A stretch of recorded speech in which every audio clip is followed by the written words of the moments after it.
اعلان کر دیا اور بغاوت کر دی انہوں نے ریاست ہندوستان کے خلاف، اور اس ساتھ ہی انہوں نے کہہ دیا کہ آنے والے دنوں میں ہم اپنا پاسپورٹ بھی الگ کر رہے ہیں۔ ناگالینڈ نے تو اعلان نہیں کیا، انہوں نے کر دیا جو انہوں نے کرنا تھا۔ تو اس کا مطلب ہے کہ ہندوستان کا ٹکڑا ہو گیا۔ اور اب مجھے پتا چلا ہے کہ پنجاب کے اندر خالصتان کی تحریک جو ہے وہ بہت زیادہ اس نے زور پکڑنا شروع ہو گئی ہے دوبارہ، اور خاص طور جرمنی اور کینیڈا سے اور یو کے سے اب جو سکھ برادری ہے وہ جا رہے ہیں واپس پنجاب میں جا رہے ہیں، اور وہ اس کو اپنے گھر والوں کو اور اپنے دوستوں کو ان سب کو باور کرا رہے ہیں کہ بھائی اب اس ہندوستان کے ساتھ جو یوسرپر ہے، جو بیسک فنڈامنٹل رائٹس کا جس نے انکار کر دیا ہے کشمیر کے اندر، اس کو نہیں، اب اس کے ساتھ نہیں رہا جا سکتا۔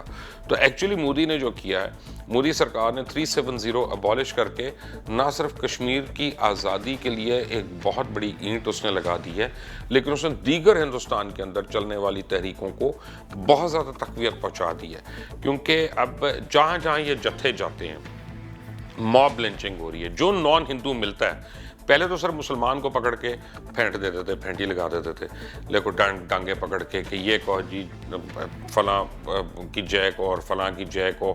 لیکن اب کیا ہو رہا ہے؟ اب یہ ہو رہا ہے کہ وہ نان مسلمس کے اوپر بھی آ رہے ہیں، کرسچنس کے اوپر آ رہے ہیں، دالتس کے اوپر آ رہے ہیں، وہ ماویسٹ کے اوپر آ رہے ہیں، وہ سکھ کمیونٹی کو بھی ہراس کر رہے ہیں وہاں پہ۔ تو اب ان کے ساتھ اب لوگوں کو یہ سمجھ آنا شروع ہو گیا کہ یہ ہندوتوا کے جو سو کالڈ نمائندے ہیں، یہ بیسیکلی ہندو کے علاوہ کسی کو ٹالریٹ نہیں کرنا چاہ رہے، اور یہی ان کا اصل منتر اور نیشنل اینتھم ہے۔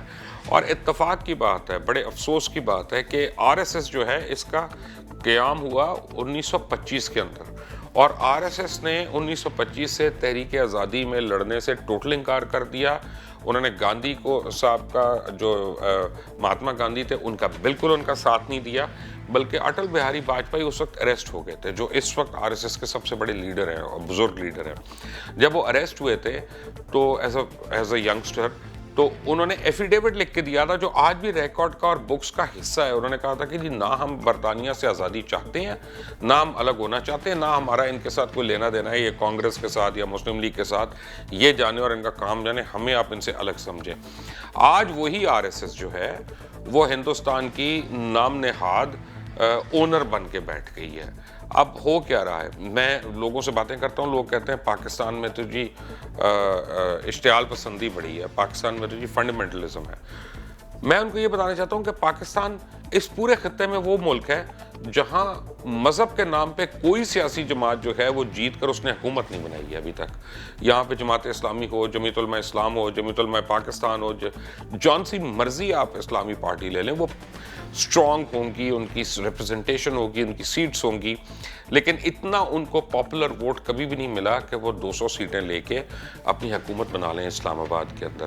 لیکن آر ایس ایس یا بی جے پی اب تیسری بار حکمران ہے ہندوستان کی، تو اس کا مطلب ہے کہ ہندوستان فنڈامنٹلزم کا شکار ہے، اور جو اس نے سیکولرزم کا ایک مکروہ چہرہ، جھوٹا چہرہ، اس لیے میں مکروہ کہہ رہا ہوں، جو جھوٹا چہرہ انہوں نے لوگوں کے سامنے بنایا ہوا ہے، اب وہ بے نقاب، بہت جلدی بے نقاب ہو رہا ہے۔ کشمیر کے اندر سے جو صورتحال ہے اس وقت تو بڑی پریکیریس ہے۔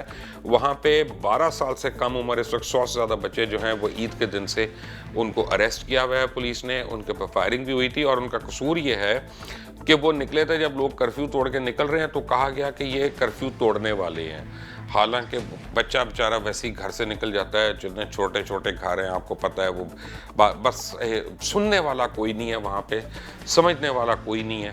اس وقت پاگل ہو گئے ہیں، میس جینوسائیڈ کی طرف جا رہے ہیں، اور دنیا کو اب اٹھنا پڑے گا اور اس جینوسائیڈ سے روکنا پڑے گا۔ ساتھ ہی میں ان تمام این جی اوز کو اور ہیومن رائٹ آرگنائزیشنز جو ہیں پاکستان کے اندر بھی آپریٹ کر رہی ہیں، ہندوستان میں بھی آپریٹ کر رہی ہیں، اور ممالک میں بھی ہیں، تو اب آپ کو نظر نہیں آ رہا کیا ظلم ہو رہا ہے؟ اور جتنی یہ میو ٹو کی کیمپین کرنے والی اور خواتین کی ہیراسمنٹ کے خلاف کھڑی ہونے والی اور یہ پلے کارڈز لے کے کھڑی ہو جاتی تھیں، 18,000 سے زیادہ بچیوں کی بے حرمتی ہو چکی ہے، عصمت دری ہو چکی ہے ابھی تک کشمیر میں۔ کیا ان کے لیے آپ کا کھڑا ہونا نہیں بنتا؟ اس کا جواب تو آپ نے دینا ہے۔ Do not forget to subscribe the channel. Do not forget to press the bell icon, like it. Stay tuned until the next time. Allah Hafiz.